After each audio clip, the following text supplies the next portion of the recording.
Hi, everyone. Greetings. We're in the Pure Worship book, starting a new chapter. Yes, chapter 11. I have appointed you as a watchman. And show the picture here, because the word you is the all-important word here. Mm-hmm. I have appointed you.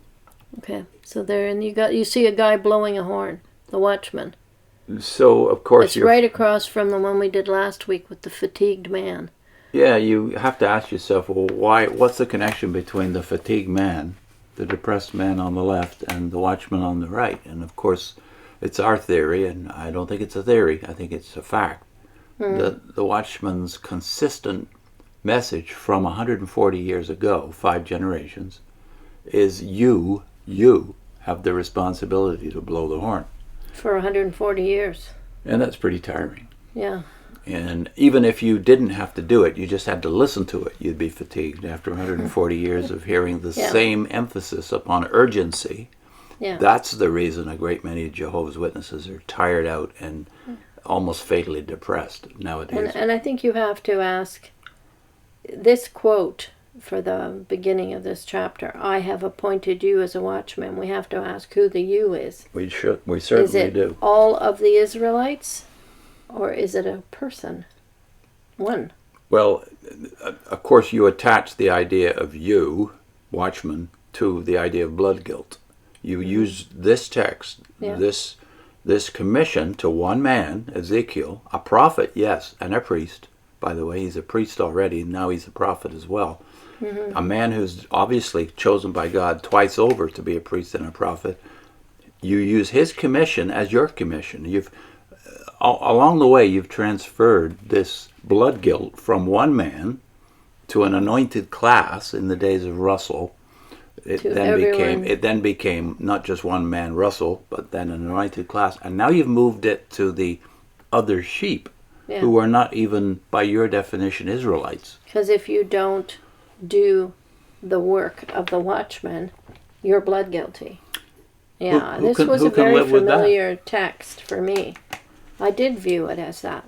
I'd be blood guilty if I didn't preach to as many people as possible. You took it for granted that the blood guilt was yours. Mm-hmm. So you just accepted the typology they gave you, and they're still using the same typology 50 years after the No Jehovah book. Yeah. So let's read those 3 paragraphs where they lay this all out for us. Yeah, so the intros here. A watchman stands on the walls of Jerusalem, shielding his eyes as the sun sets. He scours the horizon. Suddenly he raises his trumpet, fills his lungs, and sounds a warning. The Babylonian army is coming, but it is too late for the apathetic inhabitants of the city to act on this blast from the watchman's horn. For decades, Jehovah's appointed watchmen or prophets have been sounding a warning that this day would arrive. Yet the people have refused to listen. Now the Babylonian army surrounds the city. After a siege of many months, soldiers burst through the city walls, level the temple, and slaughter or capture the faithless, idolatrous inhabitants of Jerusalem. Today, Jehovah's executional forces are marching toward a confrontation with the faithless inhabitants of the earth. That clash will be the culmination of the greatest tribulation in human history. But it is not too late for many to respond to the warning sounded by those whom Jehovah has appointed to do this work of a watchman. What motivated Jehovah to appoint watchmen? It's not watchmen now, it's watchmen. Watchmen. What sort of message does the watchman proclaim? Who have filled this role? And what part do we play? Well, Let us consider the answer to these questions. We know where this is all going, don't we? Yeah. And that's the crime of this, that you're taking a commission given to one man, and by the way, it wasn't decades long. He was about 30 when he got the commission to be this prophet. Mm-hmm. His whole career, based on the chronology of the book of Ezekiel, is 20-odd years. It's not 140 years that he had to blow the trumpet. Yeah. And the timing is all important because you realize, well, what qualifies him to be a watchman at all? It's that his prophecies come true. Yeah. And that's in the text, actually, that you use. If you read it carefully, in Ezekiel 33, you get, and when the things that you have said come true, then they will know that you were a watchman. Yeah. Well, and by that standard, then nobody in Jehovah's Witnesses is a watchman, because that's the standard God always uses to verify who are his spokesmen, his prophets, his watchmen. Yeah. So here we have one man, and you've now transferred it. The blood guilt, God said explicitly, only give them the message I give you. Keep your mouth shut the rest of the time.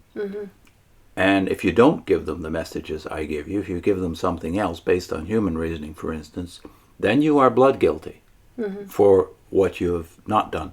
Yeah. That blood guilt is not transferable. God only gave that commission to Ezekiel and a few other shepherds, leaders, prophets among the Israelites of that day. They were also being told that they would be captured and exiled to Babylon. It's not like they could escape that. No. They just turned around. No, this was going to happen, and this is what you have to do.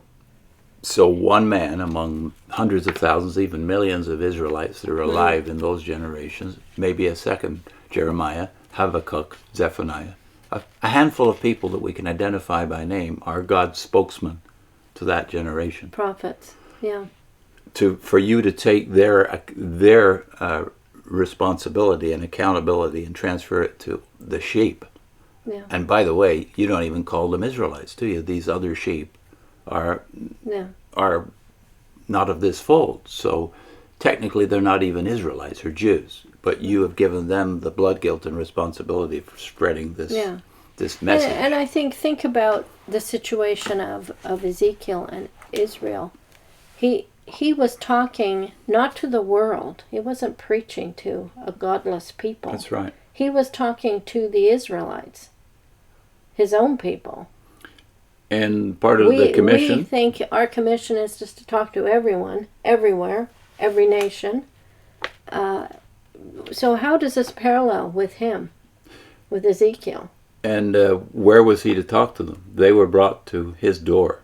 Yeah. He was supposed to stay in his house, and God would bring the people he wanted to hear the message to him.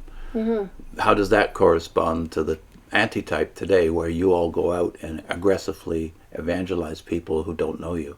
Yeah. They were his community that he was serving in Babylon. That's the special commission he had. That's what he was told he had blood guilt about if he didn't deliver the message to his own people. Yeah. And he was the watchman, not all the people he was ministering to. They weren't called watchmen. So again, going back to the context in the page, why are Jehovah's Witnesses continually under stress and therefore prone to depression and addiction? They're motivated to do an assignment that wasn't given to them. And they're told they're blood guilty if they don't. So that's a lot of stress to lay on people for decades. First of all, they're not anointed, so they don't have the special anointing to do this work. But they're still told they have to do it. And they don't have the gifts. So it's the Spirit that gives the gifts, the special gifts, 1 Corinthians 12. The Spirit gives those gifts to people he chooses.